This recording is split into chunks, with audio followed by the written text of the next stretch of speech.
The following audio recording has been designed for learning purposes only. Do not share, distribute, or provide any type of copies, or this audio lesson will not be made available to you. Good luck with today's lesson. I thought I would show you this. Yeah. Generally considered to be one of the worst presidents ever in American history. Not really something to strive for.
The next compromise choice was propelled into the White House in 1920, and he himself insisted that he just wasn't good enough for the job. He was Warren G. Harding.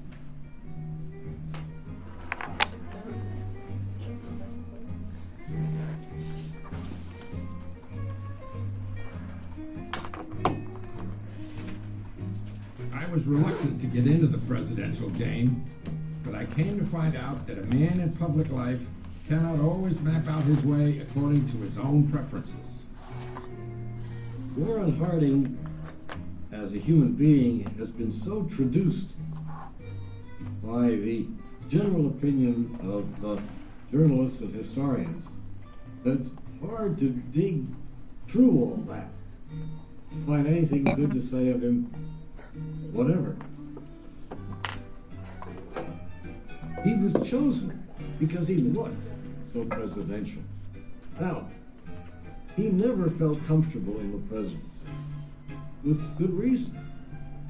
It was a job intellectually too big for him. But there were some perfectly respectable aspects of Mr. Harding's short, sad presidency. Warren G. Harding was an obliging, generous-spirited, amiable man who could not bear to offend anyone. Nicknamed Winnie as a boy, he had grown up insecure, the son of a self-taught veterinarian who was always in debt. As a young man, he tried teaching and selling insurance before settling on the printer's trade. Acquiring the Marion Star, a bankrupt Ohio newspaper, Harding built it over the years into one of the most successful journals in the state. Success is not founded so much on capital as it is on stick-to-itiveness and the ability to do things. In 1891, he married Florence Kling DeWolf. Strong and ambitious, she became Harding's business partner and his greatest supporter. But it was soon clear that their marriage was not a happy one. Nicknaming her the Duchess for her formidable ways, Harding began to travel whenever he could, using free railroad passes acquired through his newspaper. Meeting people all over the state, he was soon filling his life with politics. His silver voice and streams of alliteration helped him transform himself into an accomplished speaker. If I say so myself, I do think I turn out a good speech. Serving as state senator and then lieutenant governor of Ohio, Harding had striking good looks and a faculty for pleasing people. These qualities helped him win a seat in the U.S. Senate, where he served 6 years with little distinction. Being a senator is more or less of a dog's life. I could be lots more happy living on a farm out in Ohio and giving half a day's attention each day to the local newspaper shop.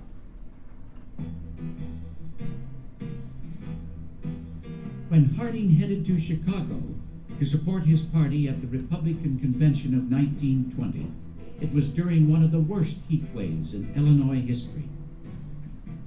Inside the Chicago Coliseum, the temperature on the floor hit 106 degrees, and delegates were unable to agree on one of two favorite candidates. As tempers flared and the crowd grew restless, the way was open for a dark horse compromise, and Harding's name was suggested. The only thing I really worry about is that I might be nominated. That's an awful thing to contemplate. In a suite on the 13th floor of Chicago's Blackstone Hotel, Republican Party bosses tried to decide whom they would back at the convention. According to one report, Harding was asked was there any secret in his life that might embarrass the party. He might have mentioned why 5 times he had checked himself into a Michigan sanatorium, or his weak heart, or his meager education, or his 10-year affair with the wife of an Ohio friend, which was still going on and which would eventually lead to blackmail. Instead, Harding reportedly thought a while and then answered no. There was no impediment that might disqualify him. There evidently was, literally, a smoke-filled room. It's one of the great cliches of our politics. The compromise choice selected in the smoke-filled room by a bunch of cigar-chomping state leaders.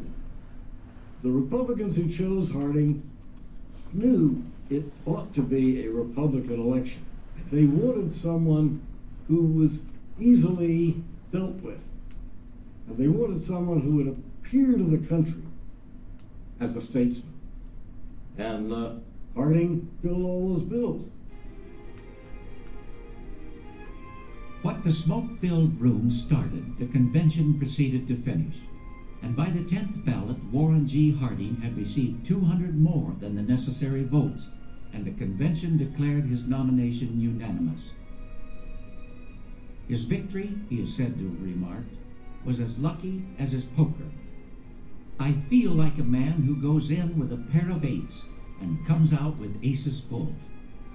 The fates have drawn me into the presidential race. I have decided to take the plunge and play the big game. Once nominated, Harding set out to win. Just as Garfield had done 40 years earlier, he campaigned from the porch of his Ohio home. Only now, with the advent of loudspeakers and radio, his message of America First could be heard all across the country. Opposing Woodrow Wilson's League of Nations, he promised a return to the good old pre-war days, to normalcy, he called it, and actually recorded his speeches to help spread his message. We want to go on, secure and unafraid.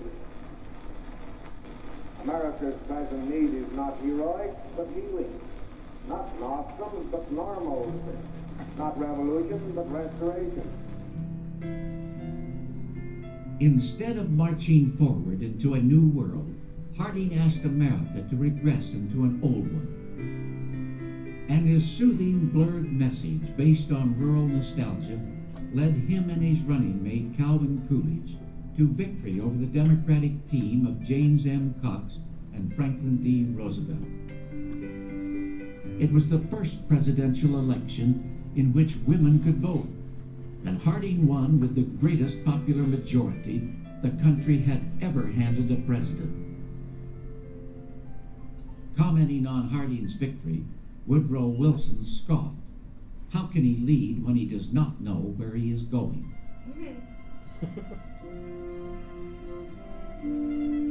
I'm just beginning to realize what a job I have taken over. God help me, for I need it. I think Harding was simply elevated above his competence, above at least his preparation. The essence of the office is decisions, choices, come rushing at you, mostly late, from all over the place, of all kinds, from foreign policy, domestic activity, legislation, appointments, all sorts of things. President's a choice-making machine. Now, someone like Harry Truman loved making choices. Someone like Harding was made very uncomfortable by them. Acutely aware of his own shortcomings, Harding was determined to have a group of the best minds about him. Some of his cabinet choices were excellent, such as former New York Governor Charles Evans Hughes as Secretary of State and Herbert Hoover as Secretary of Commerce. Standing up for these choices against considerable criticism was Harding's most courageous act as president. But he also wanted to reward Republican friends, and in a few his trust was utterly misplaced. This was especially the case with his campaign manager, Harry Doherty, whom he made Attorney General, and with Albert B. Fall, whom he named Secretary of the Interior, and with a particularly ill-qualified man whom he put in charge of the Veterans Bureau, Colonel Charles Forbes. God, I can't be an ingrate. He's my friend. He's been my friend for years. For a while, Harding's presidency cruised along smoothly. In the aftermath of World War I, he normalized relations with former enemy states and made early strides in international disarmament.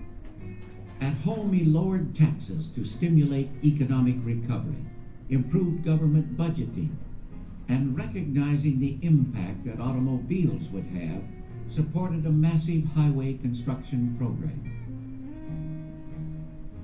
But with a single secretary and a staff of just 24, he was in over his head. I listen to one side and they seem right. And God, I talk to the other side and they seem just as right.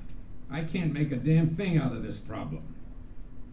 I knew this job would be too much for me. I am not fit for this office and should never have been here.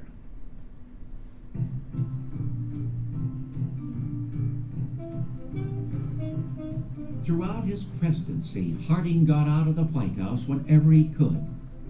In July 1921, he joined his friends Thomas Edison and Henry Ford on a 3-day camping trip in the Maryland woods. And while the idea was to escape civilization altogether, he was accompanied by the Secret Service, a radio car linked to the State Department, and 9 newsreel cameramen. Harvey Firestone was there too. Firestone Tires. By his 3rd year in office, there came word of a major kickback scandal in the Veterans Bureau involving Harding's personal friend, Charles Forbes. Though he privately chastised him, Harding failed to expose Forbes's crimes. Instead, he allowed him to resign and flee the country. But as more scandal was uncovered in other departments, followed by 2 high-level suicides, Harding finally realized how deeply tainted his administration was. I have no trouble with my enemies, but my damn friends. They're the ones that keep me walking the floor nights. In the summer of 1923, to escape Washington, Harding commenced a cross-country tour that headed for Alaska, the first ever presidential visit there. But the scandals in his administration were weighing heavily on his mind. Filled with dread and sticking to an exhausting speaking schedule, he began to talk about impending dire consequences. Once, when his ship suffered a minor accident at sea, Harding was heard to remark, "I hope the boat sinks." Returning down the west coast, the president was struck by a violent stomach disorder, which was diagnosed as ptomaine poisoning from eating tainted crabs. In San Francisco, he was put to bed in the presidential suite on the 9th floor of the Palace Hotel. There, Warren G. Harding suffered an apparent brain hemorrhage, and a stunned nation was informed he was gone.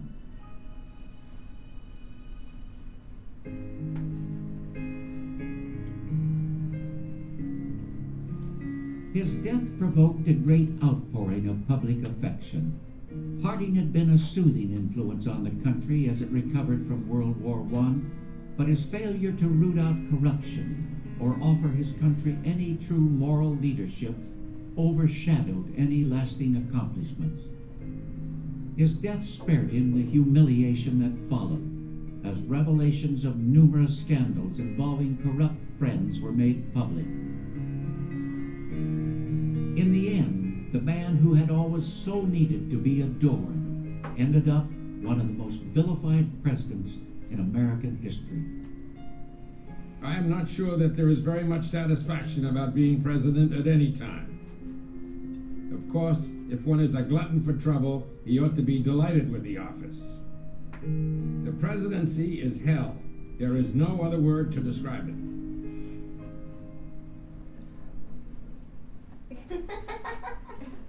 Warren G. Harding was the last true dark horse to reach the White House. After his presidency, the nominating process itself was changed, and primary elections became the chief way to nominate candidates. All right, so there's Warren G. Harding. Of course, the nationalistic policies of the 1920s and xenophobia, of course, that had existed for a long time, led to a great deal of hatred of immigrants and those who were seen as different from the white population, and so created a more closed society in the 1920s,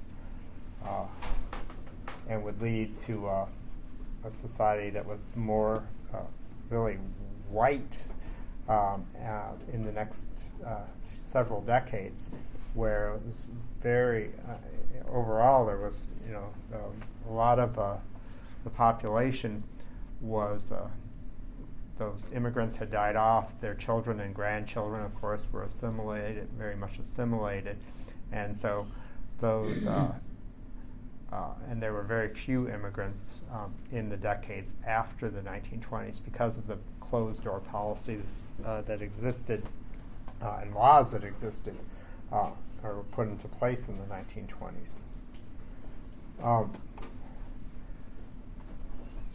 Not exactly sure. Did we see this? So did we end somewhere around here? Or? What's that? Okay. Somewhere around here? Okay.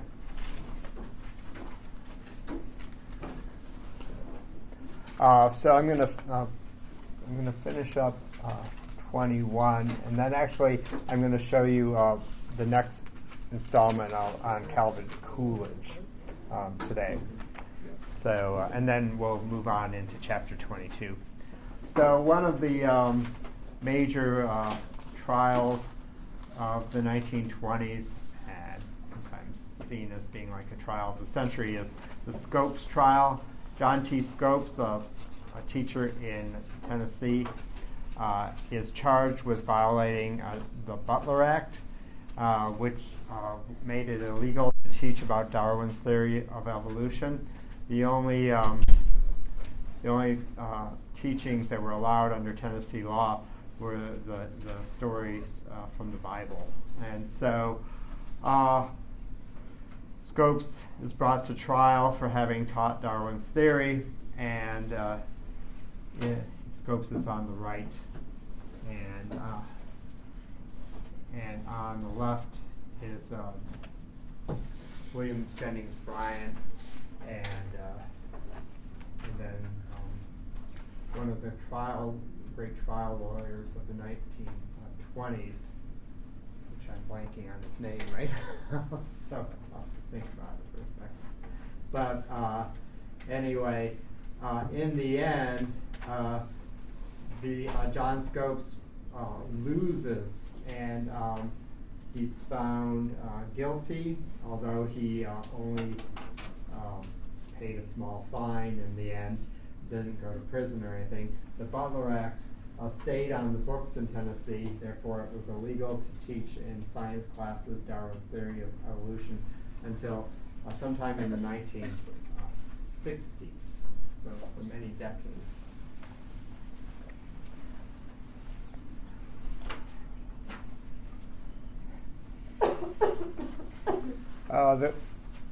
One of the outcomes of the policies in the 1920s and the fear of immigrants and those who are different is the emergence of the Ku Klux Klan, or reemergence. The Klan had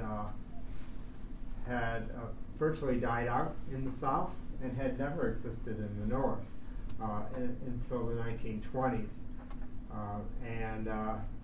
It is born out of, as I said, this hatred of those who are different, those who are different from the white Anglo-Saxon Protestants. And in one of the worst examples of the 1920s is that you have this massive march of Klan members down Pennsylvania Avenue. Clarence Darrow is the trial lawyer who was defending John Scopes.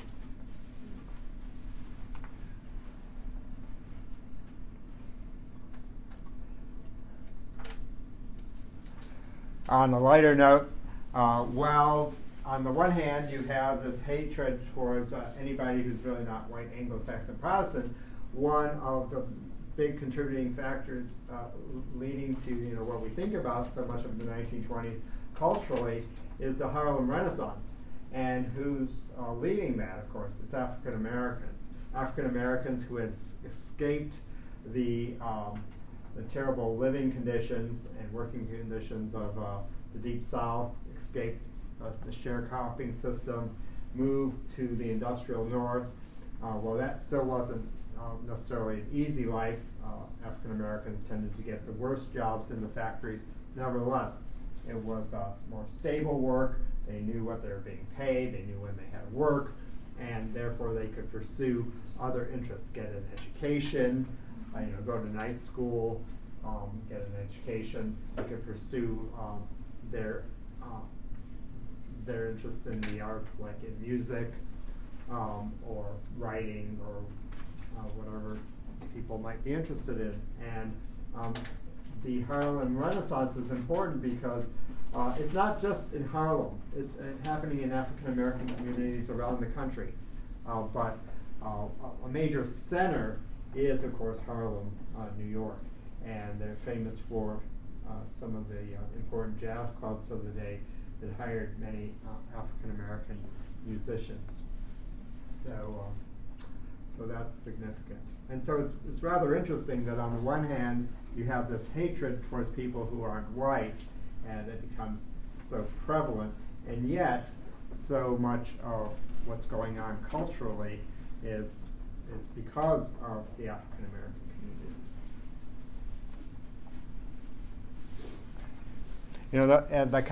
Places like the Cotton Club, you could perform there if you were black, but you couldn't go there.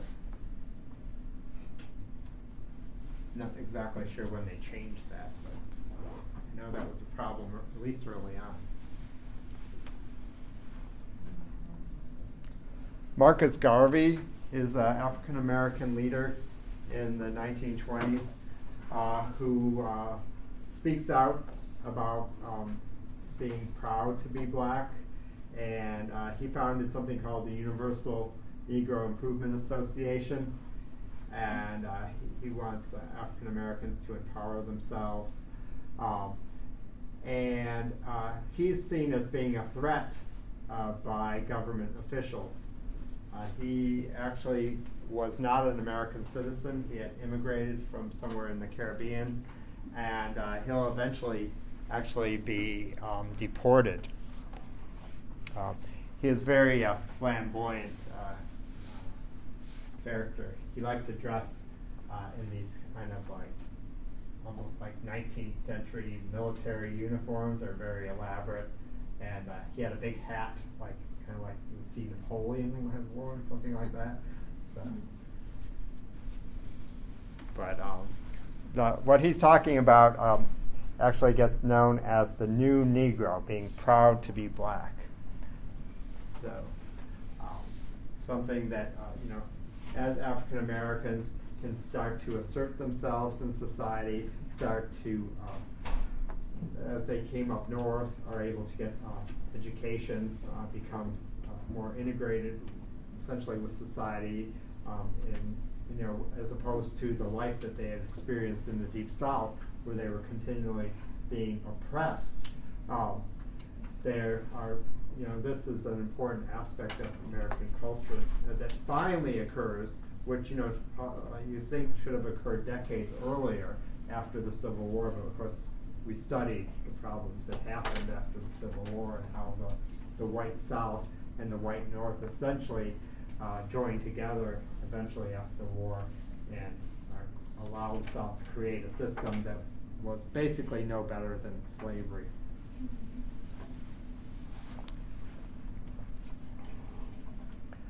So, one of the outspoken female leaders of the 1920s is Margaret Sanger.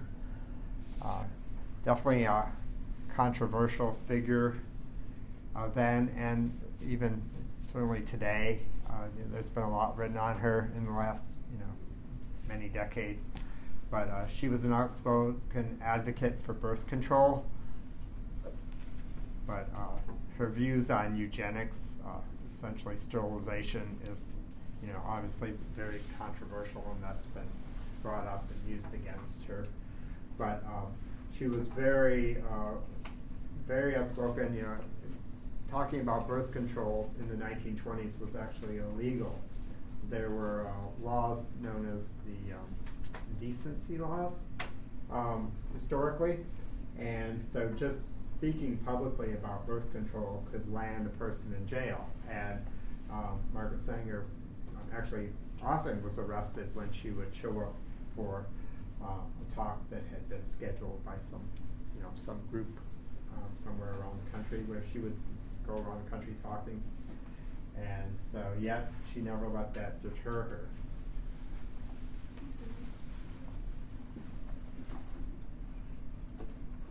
In the book, it said that she started opened the first.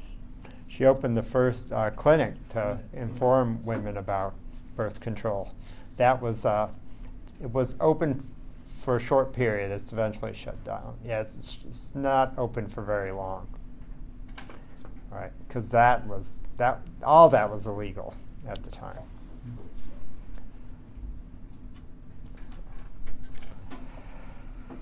Of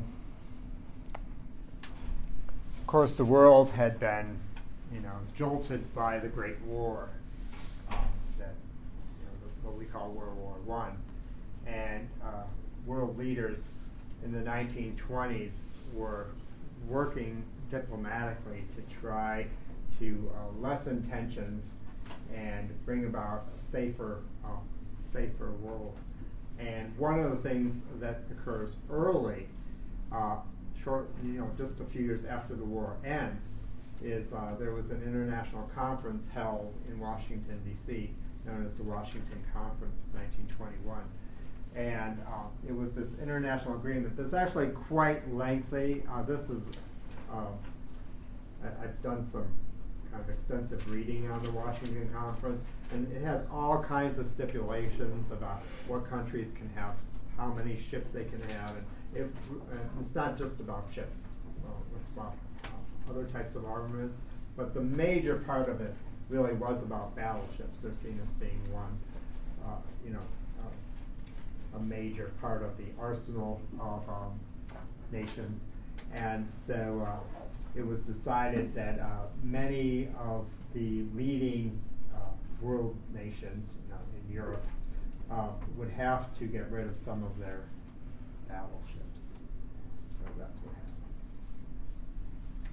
It's interesting that the open door policy is still around. Remember, that goes back to McKinley, that the United States should be able to trade in China and free trade around the world.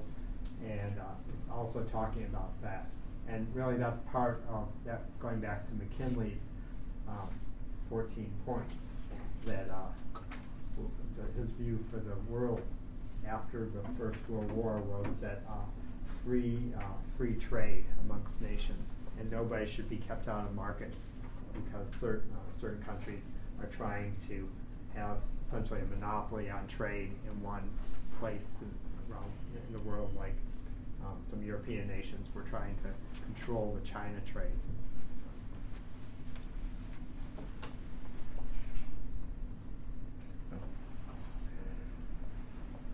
Most of you on the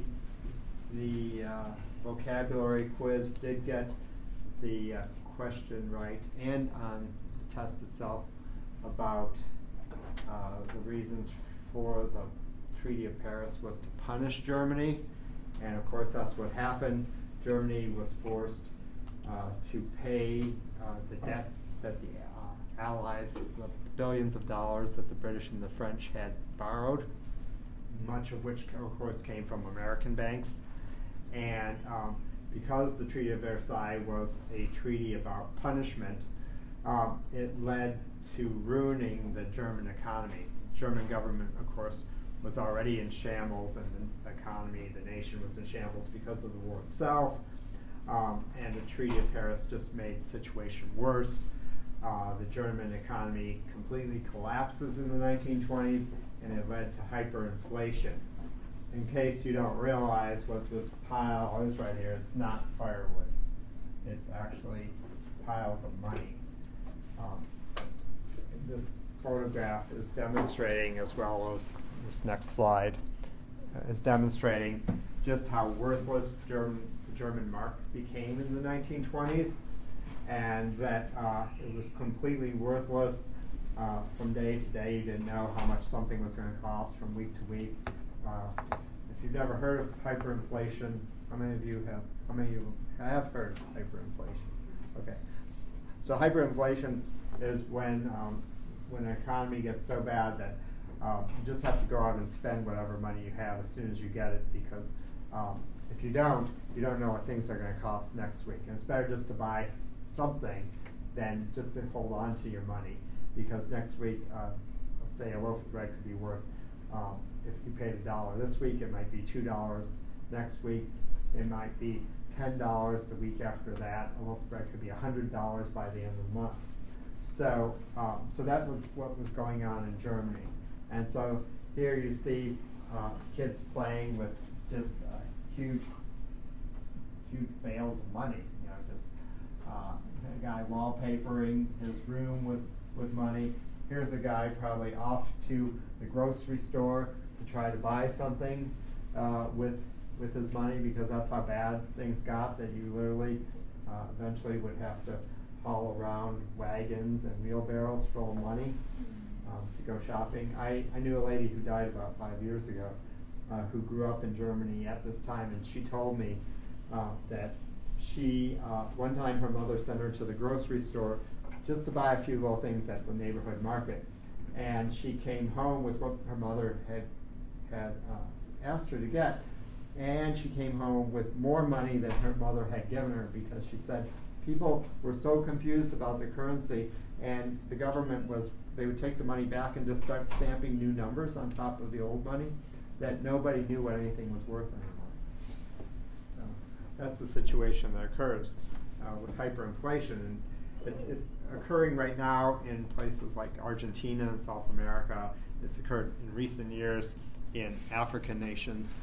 So you never want to live somewhere where that's happening, because you know, all the uncertainty and the political instability which it creates. And of course, in Germany, things got so bad, people are losing their jobs because businesses can't function in an economic environment like this. People are losing their homes and starting to live in some cases, in just tin shacks and in burrows that they dig into the ground that they put little roofs over. People are willing to listen to anybody that comes along, no matter how crazy they are, to tell them that they are going to make the life better for them. And of course, that's the environment in which Hitler and the Nazi Party come out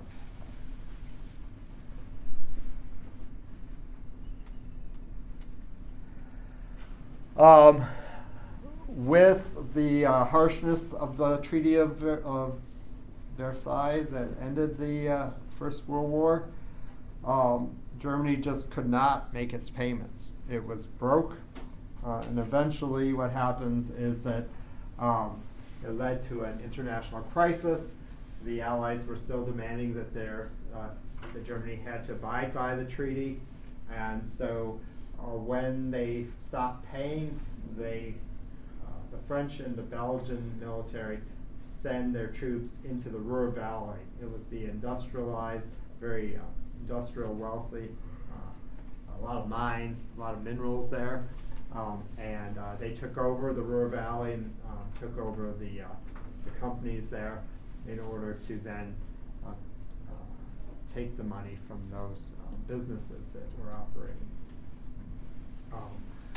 That led to the United States stepping in to try to calm down this international crisis, and when the United States loans Germany $200 million, it's called the Dawes Plan, and our government allows Wall Street bankers to loan $200 million in gold to try to shore up the German economy. And it's of course rather interesting. This image depicts what's going on. It's Wall Street, the United States Treasury working together to shore up Germany, which will then pay France and other nations like Great Britain their war reparations, and then the money is actually coming back to the United States. Is technically what's happening. So our banks are paying Germany, so basically they can pay us back. Because of course so much of the money was owed to us initially from those billions that we loaned France and England during the war.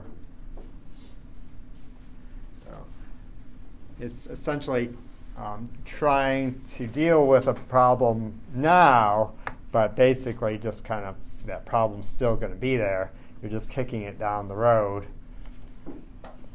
to another day to deal with, because in the end, the money's still owed to our banks. So it's kind of a crazy situation that occurred. And it's just another reason why many people, as time goes on, will believe that the United States had made a mistake back in the 19-teens about everything, about loaning money to the British, about selling arms to the British and the French, about going to war, and about having our ships deliver all those goods that they were buying from us.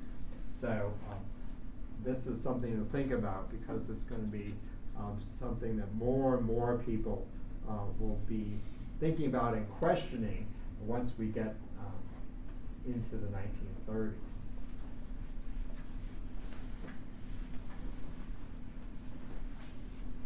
All right. So, which we will get into the 1930s very soon, actually.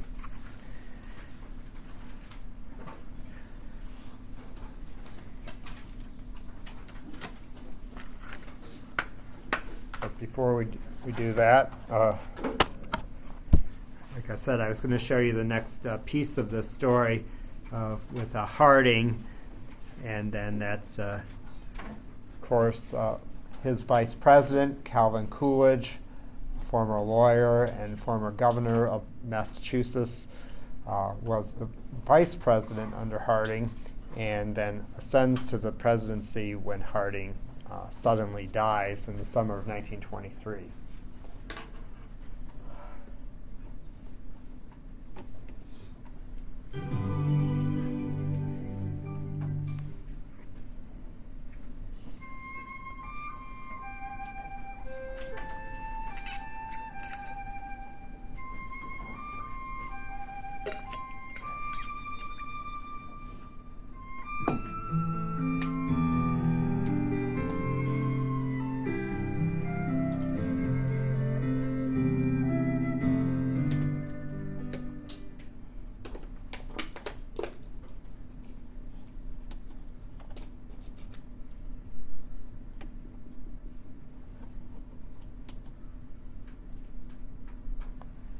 Over the next century, a few occupants of the White House actually went on to expand Jefferson's vision of liberty and equality, while many others built their agendas around his belief in a smaller, simpler government. And by the 1920s, that philosophy of leaving people free to pursue their own business became permanently identified with a shrewd, thin-lipped Vermonter named Calvin Coolidge.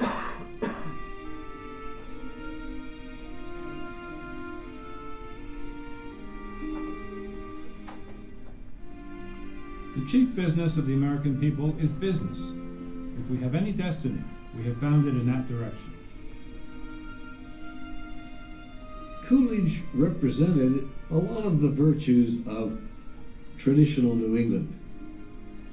He was pithy and terse and upright and honest and honorable and kept his word and expected other people to keep theirs, and all those classic virtues. Where Jefferson was warm, Coolidge seemed cold. Where Jefferson was eloquent, Coolidge was silent. He believed that government is best which governs least. Oh, it was indeed a version of much older ideas, echoes of Jeffersonian ideas. But in Coolidge's terms, it was carried to something of an extreme. Calvin Coolidge grew up on the family farm in Vermont, working so hard he was left with little time for himself. He was often lonely, yet feared being alone, and meeting strangers was an agony that never left him. When I was a little fellow, I would go into a panic if I heard voices of strangers in the house. The hardest thing in the world was to have to go through the kitchen door and give them a greeting. His father ran a general store and instructed his son to show little emotion and to be cautious and frugal in all things. My father had the strong New England trait of great repugnance at seeing anything wasted. He regarded waste as a moral wrong. Cal learned to waste nothing, as he saw it reading for pleasure, anything musical, dancing, playing a sport, indulging in a hobby, having a sweetheart, all squandered precious time and energy. Even talking itself could be a form of waste. He who gives license to his tongue proclaims his lack of discipline and self-respect. The Coolidges never slop over. After attending Amherst College, Coolidge entered the law and then turned to politics. Dealing his cautious conservative hand in the state of Massachusetts, he worked slowly but steadily up the political ladder, eventually becoming mayor of Northampton and finally governor of Massachusetts. Thrust into national prominence by the Boston police strike, which he forcibly ended, Governor Coolidge's name was suddenly on the nation's lips. And by the 1920 Republican Convention, his name was put forward for president. Though he lost to Warren G. Harding, Coolidge was nominated for vice president, and in the fall he and Harding won a stunning victory. So long as I am in the position of Vice President, it is my duty to uphold the policies and actions of the administration 100%. When I cannot conscientiously agree with them, it is my duty to keep silent. And so he became known as Silent Cal. 2.5 years into his vice presidency, Calvin Coolidge was visiting his father in Plymouth Notch, Vermont. There, on the night of August 3rd, 1923, he was jarred awake from a deep sleep. I was awakened by my father coming up the stairs, calling my name. I noticed that his voice trembled. I knew that something of the gravest nature had occurred. He told me that President Harding had just passed away. Coolidge's first response was to kneel in prayer. In the sitting room, by the light of a kerosene lamp, with his mother's Bible on the table beside him, he was then sworn into office. The oath was administered by my father in his capacity as a notary public. I do not know of any case in history where a father administered to his son the oath which made him the chief magistrate of a nation. Without in any way being conscious of what I was doing, I became the President of the United States. For the 6th time in American history, a vice president found himself unexpectedly presiding over the White House. The country quickly took to this New England original, and his admirable, thoroughly American values helped heal a nation rocked by numerous scandals that surfaced at the end of Harding's administration. Holding more than 500 press conferences over the course of his term, Coolidge went out of his way to make himself available and was photographed more often than any preceding president. He delivered radio broadcasts that were heard by millions of Americans. And in an age of rapid growth in technology and invention, he was the first president to make a movie with sound. I have only the most general idea of what it is, mechanically and scientifically, that is being done. But I am sure that a photo film of this scene is to be produced, combining a record both for the eye and the ear, a record that may be described as a speaking, moving picture. There was something genuine about Coolidge, also, I think, a keen intelligence buried under that silence. And one always has to remember, he was Grace's husband. He must have had qualities that he chose not to let show. For almost a quarter of a century, she has borne with my infirmities, and I have rejoiced in her graces. In striking contrast to the president, Grace Coolidge had a warmth and natural ease with everyone she came in contact with. She was so charming and popular a first lady that people were willing to forgive her husband for being tight-lipped, rude at times, and prone to private rages. Many observed he often wore a scowl on his face, as if, as one person put it, he'd been weaned on a pickle. Even his humor had a terseness to it. Once a dinner partner told him she had made a bet she could engage him in conversation for 5 minutes. His answer consisted of 2 words: "You lose." The only people he felt truly comfortable around were his family, and he delighted especially in his younger son, Calvin. He faced a real tragedy early in his presidency. His son died of blood poisoning from a silly accident at the White House, and I expect that added to his taciturnity, his reluctance to speak, his closed-upness in later years. If I had not been president, he would not have raised a blister on his toe playing lawn tennis on the South grounds, which resulted in blood poisoning. When he went, the power and the glory of the presidency went with him. Though the shock of his son's death kept him from campaigning, Coolidge was elected to his own term as president in 1924. During the Coolidge years, the economy boomed, leading to the greatest wave of prosperity the country had ever known.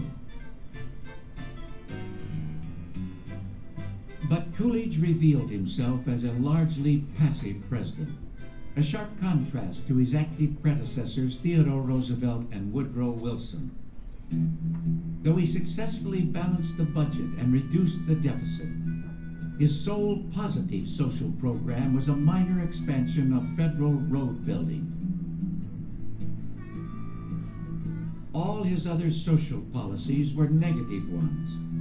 A refusal to work on behalf of black Americans and their civil rights, a strong support of prohibition, and a strict and discriminatory immigration policy. Those who do not want to be partakers of the American spirit ought not to settle in America. America must be kept American. Virtually off Coolidge's radar screen were the millions in poverty, the elderly, impoverished blacks, and farm workers, Americans who needed government help but didn't find it under Coolidge. He was a president, it was asserted, for the haves and not the have-nots. Like Jefferson, he was a strict constructionist. He did not think it was the federal government's business to take care of the downtrodden. That was for the states to manage. That was how he understood it. That included not only the poor, but most of the farmers in the country. A real farm depression developed in his time. He did nothing about it.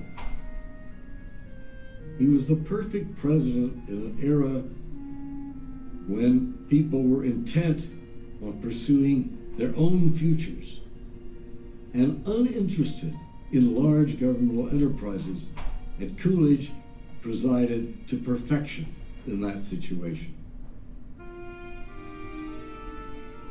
Coolidge's simplistic self-help philosophy and lack of belief in strong government were inadequate to the rigors of the 20th century.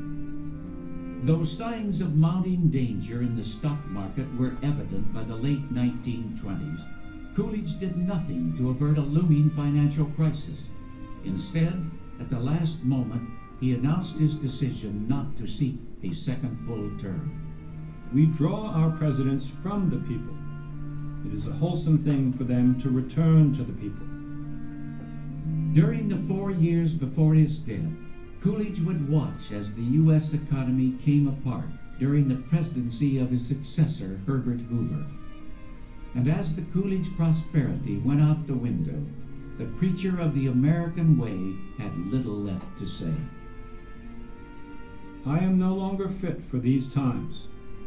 We are in a new era to which I do not belong.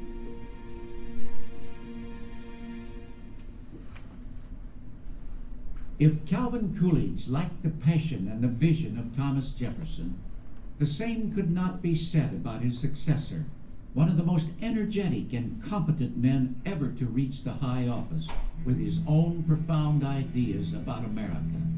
He was Herbert Hoover. All right. So we will get to him right now, basically.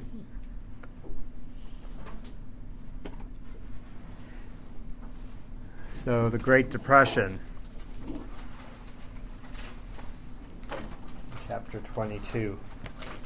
So the 1920s, of course, are a time in which obviously a lot is going on. It's known as this time, the Jazz Age, time when people are going to nightclubs, which are largely illegal speakeasies, because of course alcohol is illegal when it's seen that people are having a great time, but just over 70% are living at the poverty level or below the poverty level.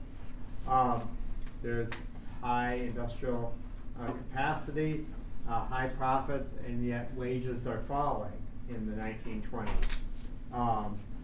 Farmers are going through a depression because they invested in modern labor-saving equipment during the First World War, and now prices on agricultural goods have dropped so much that farmers are having trouble staying in business and paying off their debts. And so a lot of people are living on debt. A lot of people are investing in the stock market, borrowing money, put in the stock market, and the savings rate in the 1920s by 1929 is at 0. So it means that the average person has not saved anything.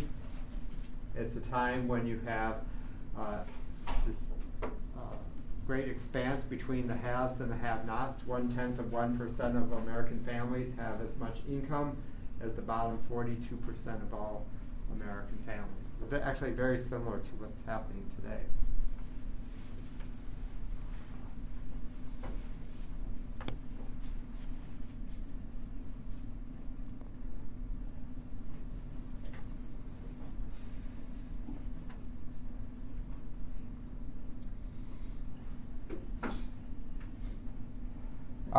Corporations, really corporate wealth is great, but corporations, their stocks doing very well in the 1920s, often because they're cutting workers' wages.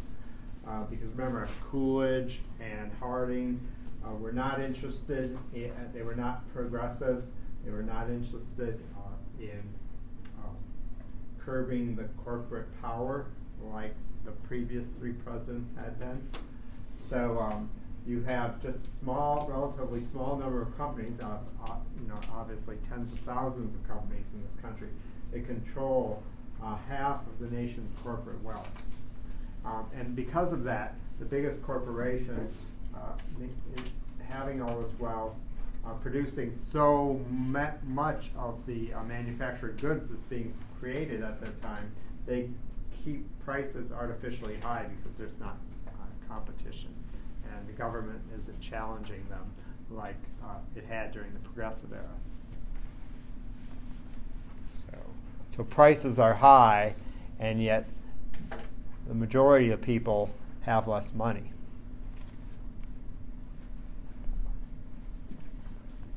As I said, consumer goods are kept artificially high. There's lots of great labor-saving devices that are out there. Refrigerators. This is like the deluxe General Electric refrigerator at the time. Normal refrigerators would have been half this size. Electric stoves, gas stoves, washing machines become common as well by the 1920s. They're not like the washing machines we have today, but nevertheless, they were still a lot easier than having to wash each individual article of clothing by hand. Should also point out, though, if you didn't have electricity, which the rural population mostly didn't, or they had limited amounts of electricity, either created by wind generators or gasoline generators, because the infrastructure, power lines in rural areas and power plants in rural areas were not built because the private companies, electric companies, didn't want to spend the money. And of course, Harding and Coolidge, as presidents historically believed, is that the federal government shouldn't be involved, so there shouldn't be federal investment in creating power companies. So you really have an America that lives with a modern America with all the latest technological appliances and access to electricity, and then you have rural America, which is of course less than half the population, but nevertheless millions of people who are still living like it's the 19th century.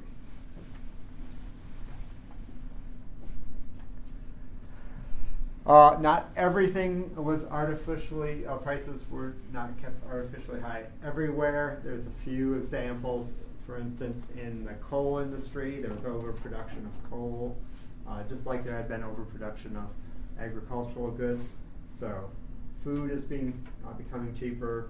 Coal, which of course the country runs on coal at the time. Rural America still heats their houses with coal. They still cook with coal. And so that is certainly a benefit. And of course, textiles become cheaper as well because there was overproduction in the textile industry. And obviously that's good for everybody, whether or not they live in the cities. And I should point out that urban America heats their houses still with coal. But these companies that I put here, the coal industry, the textile industry, had a great deal of debt as well as overproduction, and of course their prices were declining. So if you were an investor, that was not a good. Those were not good industries to invest in. But if you are an average person, a consumer, then it's good for those people because at least a few things that are not. The prices are not going to be either going up or kept higher than they should be. A lot of investment by even the average person in the 1920s. Many people wanted to get into the stock market. Even if they didn't have money, you could borrow on what's called margin, and could borrow money to invest in the stock market, and that was all fine if the prices were going up, and then you sold, pay back your loan, you could make a profit after you paid back your loan. That's great. A lot of people are investing heavily. Banks, there's no regulation on what banks could invest in the stock market in the 1920s, so banks often were investing up to, say, 90% of their cash in the stock market. That sounds great for the bank's profit lines when the stocks were going up, but of course they would find out after the market crashed it's not a good idea. There's no government insurance, I should point out, in the 1920s on deposits. So that meant if you had been working your entire life and thought that you were building up a nice little nest egg and being conservative with your money, when your bank closed, that meant that you lost everything and you would never ever see it again. And that happened to millions of people in the early 1930s after the stock market crashed.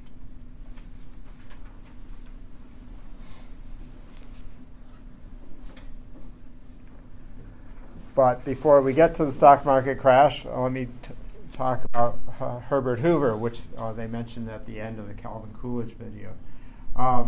Herbert Hoover was a self-made man. He made his fortune in the mining industry, and he retired very young. And Herbert Hoover actually gets the attention of the press and the American public and the government during World War I. He was in Europe at the time the war started, and actually in England. Many wealthy Americans had been touring Europe when the war began, and they were unable to access any cash to get home. And he actually made a name for himself by helping many stranded Americans get home back in 1914 when the war started.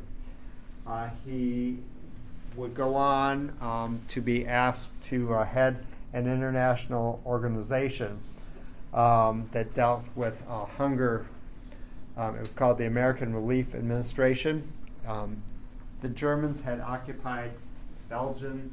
They were especially horrible to the Belgian people.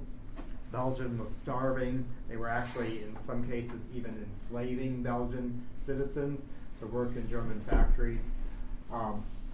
There were, of course, great food shortages throughout Europe during the First World War, but Belgium was on the verge of starvation, and this American Relief Administration that was set up gave Mr. Hoover even a special passport. There was an international passport that both the Allies and the Central Powers agreed to that allowed Hoover to go between the war lines to bring in food for Belgium. And so he's this international hero of the war. And he will go on to then be asked to serve in President Harding's cabinet as the Secretary of Commerce, and he will stay on under Coolidge. But not only serving as the Secretary of Commerce, but he was seen as this guy who could deal with any big problems. He was very bright and talented.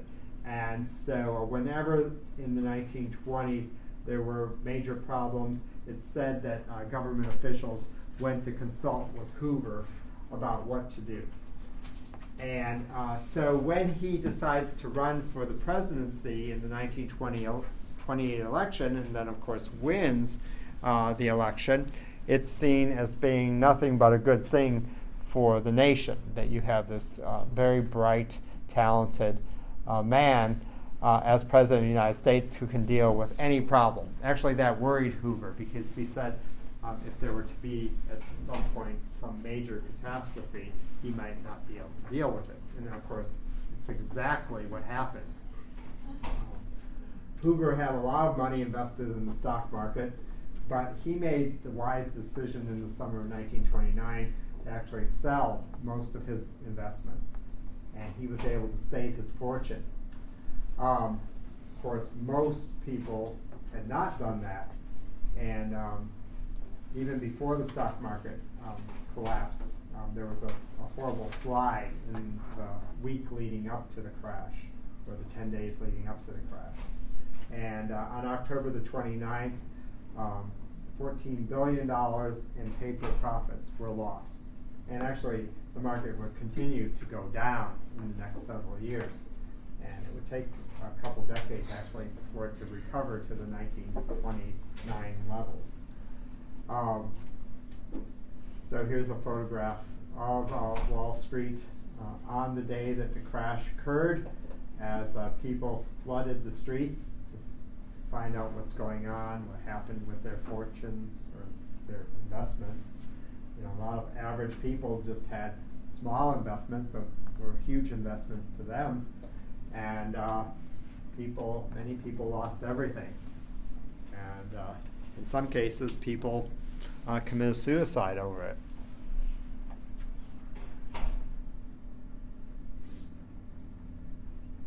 So when the market crashed, President Hoover and others didn't think that this was going to last, that the economic downturn that had then begun could be salvaged. But of course, Hoover, like those who had come before him, tended to believe that government should be relatively hands-off. And so he does a few things that are important that had never occurred before. He asks corporations, so he's getting personally involved with industry, and he asks companies, executives, not to lay off their workers or cut their wages. So initially what happens is that people are making the same hourly wages, but they're working less hours. But that lasts for a few months into 1930. But really by the end of 1930, this is something that cannot stand because people just aren't buying as many consumer goods. There's not a demand for it. Everybody is worried. Congress also passes a tariff and making imported goods more expensive. But the problem with that is whenever one nation puts up a tariff, then there's a retaliation by nations that had the tariffs put on their goods. And if you've been paying attention, of course, to the economic news lately, it's exactly what's been happening with the tariff war going on with China, but also with other nations as well. There's France and Italy are being hit with tariffs now, and so like if you like Italian cheeses, the prices are going to be going up. I saw in the news a few weeks ago. So, and so what happened with the Hawley-Smoot Tariff Act, instead of helping to encourage people to buy American-made goods were becoming more expensive in Europe when European nations put tariffs on things we were making, and therefore they weren't buying our stuff, we weren't buying their stuff, And of course, that leads to less people working in European factories, and then less people working in American factories. And the economy will continue to sink. And those who had jobs often weren't buying things because they weren't sure that if they were going to have a job in the future. And so that's a huge problem. As time goes on average what happened over the course of 1930, 31, and 32 is that 100,000 people lost their jobs every single week in this country over the course of all those years. Eventually leading to 25% unemployment by the time you get to late 1932, early 1933, the highest ever in American history. You might think, well, there's still 75% of the workforce out there working. That's true. But what people didn't know, like I just said, is that were they going to have a job? So they were very conservative about spending money. People are not buying radios like they had been. They were not buying automobiles like they had been, and they're not willing to go into debt like many people had been willing to do in the 1920s, because they didn't know what the future had in store for them. And so in places like Detroit, it meant that the auto companies go from working around the clock to having, lucky to have one shift that was working. It led to situations like eventually municipalities around the country going bankrupt, including Detroit. The city of Detroit went broke in the 1920s. It couldn't pay its city workers. They used to get paid in what's called script. They essentially an IOU that would come in the envelope and say, we owe you $20 or whatever you were owed, and you could take that note, that script, and you could go around to your local grocer and butcher and wherever. The movies, I read even that you could go to the local movie theater and you could sign an IOU that when you got paid, you would bring the cash. And I read in one article about that time in Detroit that most people were very honest about it, and when they finally got the money from, if they were city workers, they went around and paid the people that they owed money to.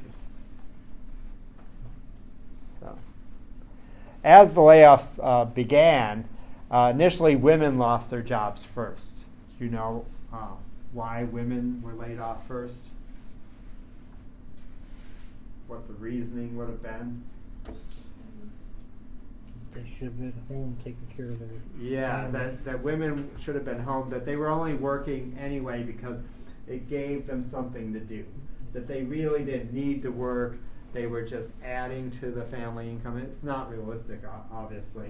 It's not based in any type of fact. It's just something that in a male-dominated society, when it was still thought that women should remain in the home, overseeing raising the children, that they should be home. But of course, many women didn't have husbands or fathers to support them, or they were widows with children, of course, from those men who were killed in the First World War, or were so severely injured in the First World War, which there were hundreds of thousands of men who were injured, that they couldn't work. So, in many cases, obviously, people just don't go to work generally because they want to do something with their time. They had to work to support themselves. Then African Americans were next to lose their job, African American men, and then finally white men were the last to be laid off.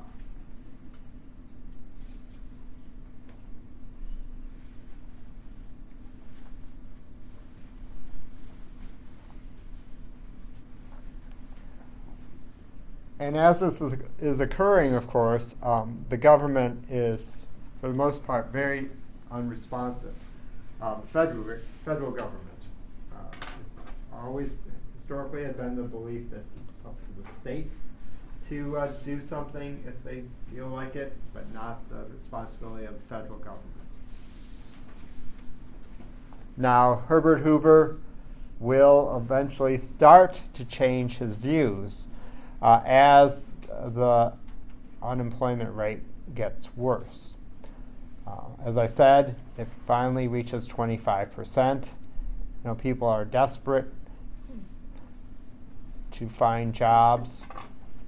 Many people don't believe things are as bad as they actually are, or the government officials or business leaders try to put a good face on things. This is a very poignant picture of this billboard. About the United States has the world's highest standard of living, and here's this white family driving along in their brand new car. Oh, isn't everything wonderful?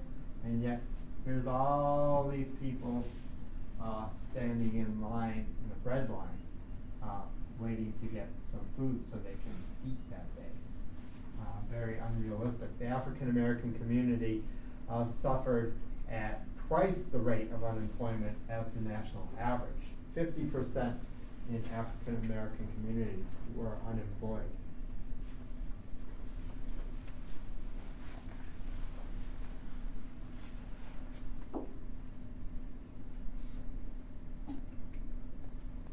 Here's one protest. People just going out into the streets demanding that they get work, but there just was not enough work for everybody. It's the only time in American history in the 1930s that more people left this country than actually came to this country. People were leaving to try to find jobs in other countries around the world. Some left for Russia because in the 1930s Russian factories were open and you could find work there. Once your money ran out, then there was nothing left to do but to move out onto the streets, like had occurred throughout the 19th century.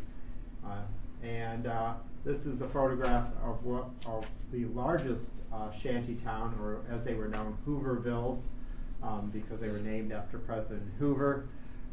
These little towns or little cities in which people built out of reclaimed lumber and scrap iron that they found in local dumps. So, pretty horrible, traumatic time for people. Many times, young men left their families and rode the rails so that they wouldn't be another mouth to feed in their families. They didn't want to be a burden to their families. A lot of times just unemployed men who didn't have families or anywhere to go just traveled from town to town, could jump on railroad cars, box cars, and oftentimes they were looking for work. There was no work. They were often treated quite bad. They were often arrested when they arrived in towns.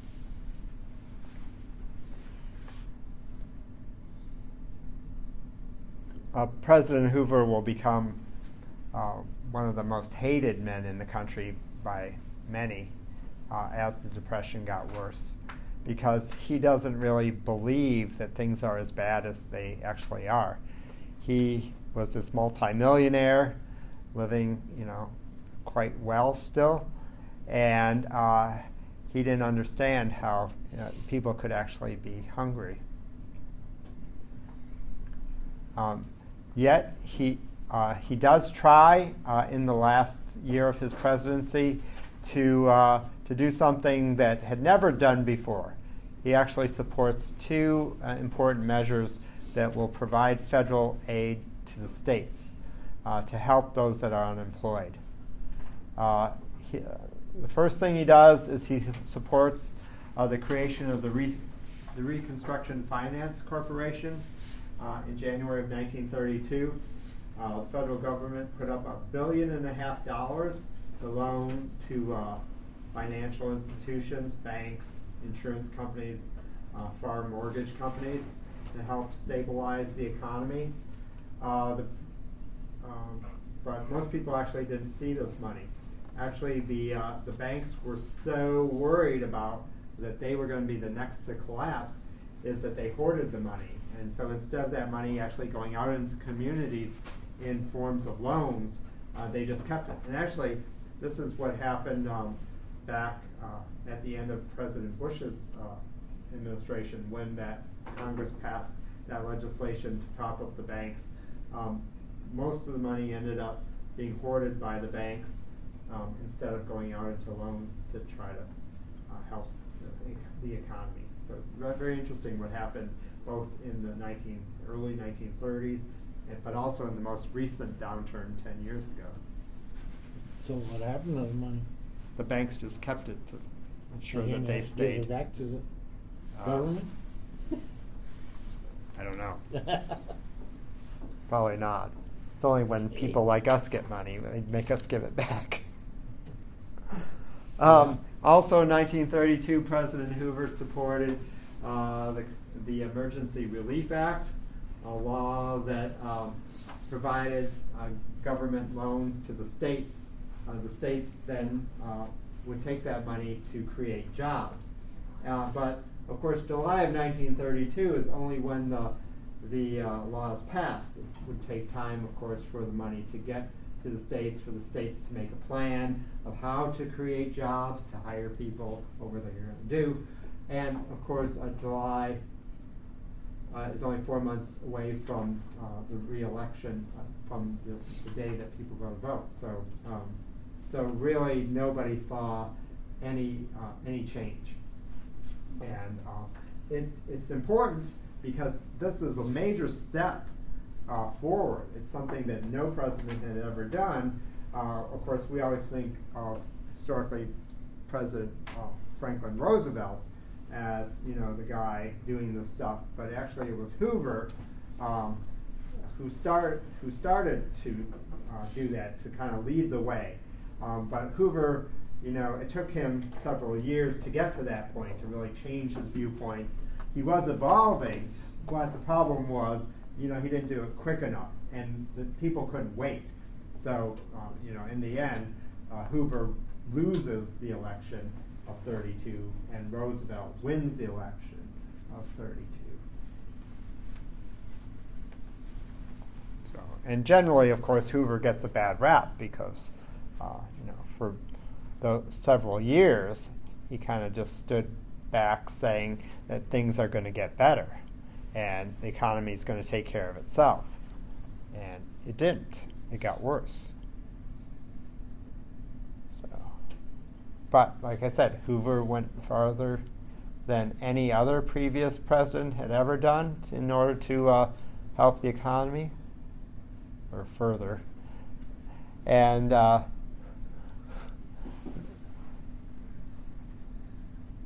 anyway, like I said, he led the way for the future. Now, what's going on also in 1932 is just like had happened back in 1894 when Coxey's army marched on Washington to try to bring attention to the plight of the average person in, of course, the worst economic downturn of the 19th century. What's called the Bonus Army marched on Washington in 1932 to try to bring about some press so people could know what's happening to average families, and especially in this case to the veterans of the First World War who were desperate for money, who had lost their jobs, often lost their homes, didn't have any place to go, didn't have a way to feed themselves or their families. And so the bonus march consisted of, it's estimated, between 12 and 16,000 veterans, and including their families, so about 43,000 people in total went to Washington, D.C. That's a big difference from the few hundred that actually marched on Washington back in 1894.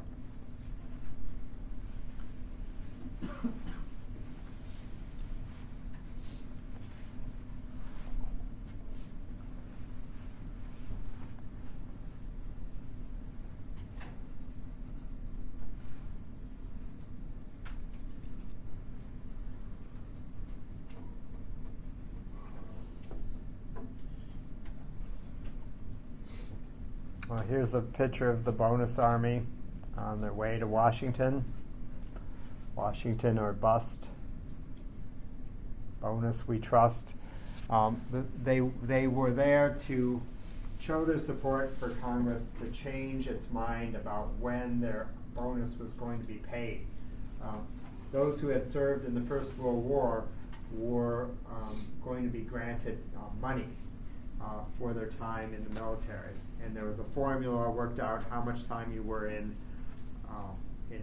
training, how much time you were actually in the theater of war, and so every day that you were either in training or in war would depend on the amount of money that you would get, but it would be several $100 for many people, but it could be even more.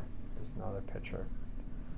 And here they are at a rally in front of the Capitol building. When they were marching, they would march around the Capitol. They would hold rallies at the Capitol in June and July of 1932 as Congress is debating whether they should pay the bonus early, because it was not to be paid for many years still.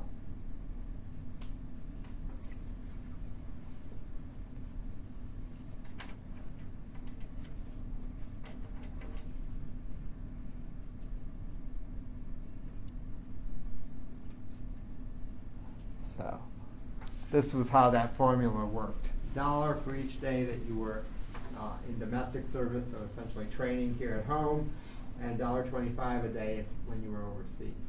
So the maximum you could get, which was not, of course, everybody, but $1,125.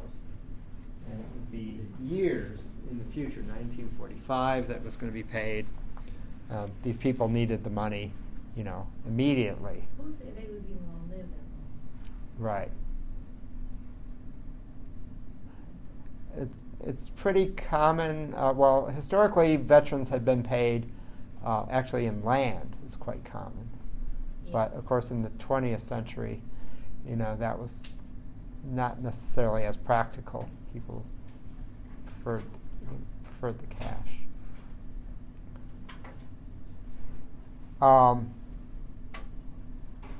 Unfortunately, it didn't pass. Passed the House, but the Senate refused to allow for it to pass.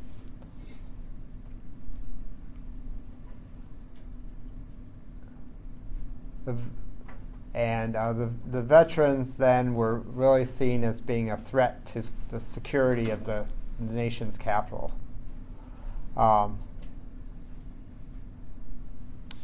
They didn't like all these unemployed people living there. Their shantytown, their Hooverville, was not very far from the Capitol building. It's within sight of the Capitol building. And so the president supported a measure in which Congress would put up some money to buy tickets to send these people home. And many people took the tickets and went back if they had some place to go back to. But there were a lot of people that didn't have any place to go back to. They had lost their homes, and there was really no reason for them to leave Washington. But that was seen as being a security threat. And the president then made a really fatal mistake. He ordered those who were remaining, about 5,000, to be removed, forcibly removed.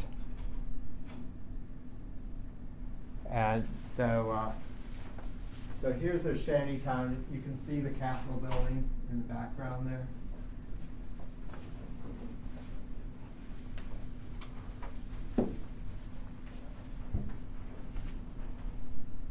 And what he did is he sends out the military to remove these unarmed civilians, veterans, so heroes of the war, and their families. General Douglas MacArthur, that of course we know from the Second World War, but is put in charge of this mission that he's ordered by the president, and MacArthur's troops will use much more force than was needed. And on the 28th of July, 1932, the soldiers began to forcibly remove these civilians. They sent, MacArthur had 4 infantry companies, 4 troops of cavalry, a machine gun squadron, 6 tanks, and tear gas. And they proceeded to burn the encampment down and move, and the people, of course, had to flee. This photograph is not because it's a bad photograph, it's because of all the smoke from the burning Hooverville. And you can see the Capitol building right there behind them, faintly.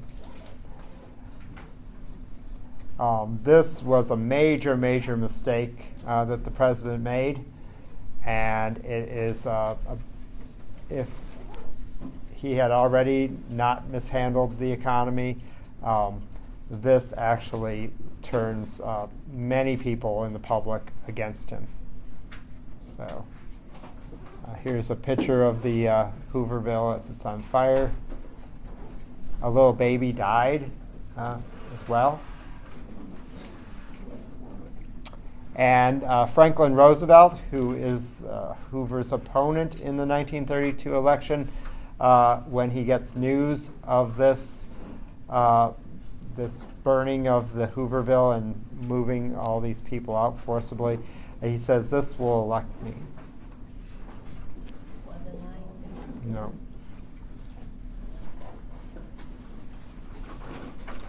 So we will continue on with this, moving on then into the Roosevelt administration when I see you guys on Thursday.